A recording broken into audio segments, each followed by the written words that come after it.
Hello there, Faith family. It's so great to be with you again as we look at the promises of God for your life, for our life, for the life of our church, for our community. And this morning, I have a fun word for you. And so recently I heard a story of a woman. She was a Canadian lady, and she was impoverished. She actually was illiterate as well. And it turns out at the end of her life, they discovered that she was actually incredibly wealthy, but she didn't know it. She didn't even have any clue how to look at and read a bank statement to see how much money was in her account. So she actually lived her entire life in poverty, even though she was wealthy. And it wasn't by her choice. It was because she just didn't know that she possessed such great wealth. I was stunned by this story. Now, whether it's completely factual or not, I don't know. I've looked to try to see where the source came from. But the principle of the lesson that we can learn is good. And that is that we actually possess in us the fullness of the righteousness of God in Christ Jesus. We are heirs, we're co-heirs with Jesus of the everything of God right now.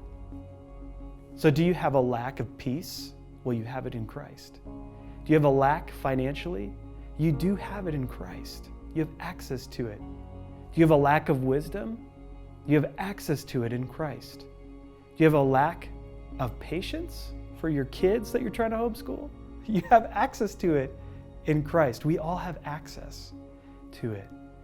The sad thing is, though, I think many of us, we live our lives forgetting that we have access to everything of God.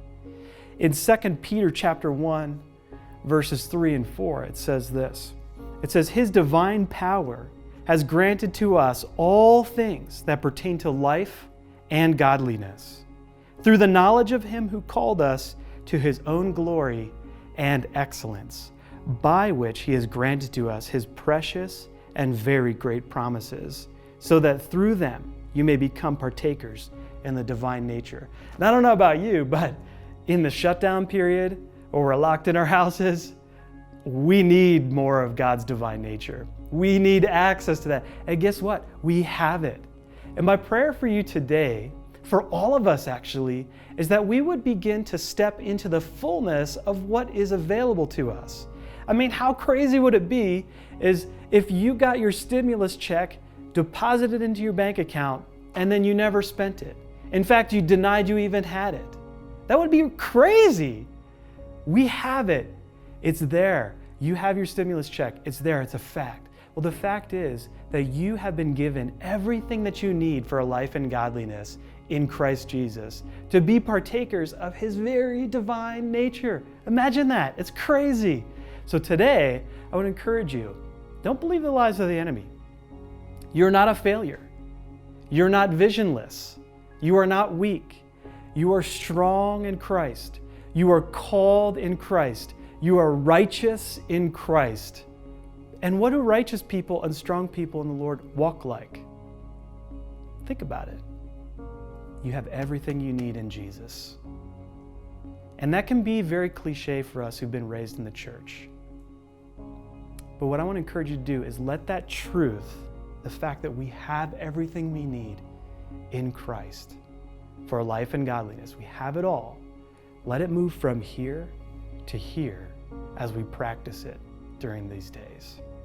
So may you be blessed with courage to not just know the truth, but to walk in it too. To not deny the power of the truth of God in your life by not taking action on it, but to believe it by taking action on it and stepping forward in trust in the character and nature of God. So be blessed today. I pray that you be deeply encouraged, and that as you look at the Word today, that it would encourage your heart to trust who Jesus is.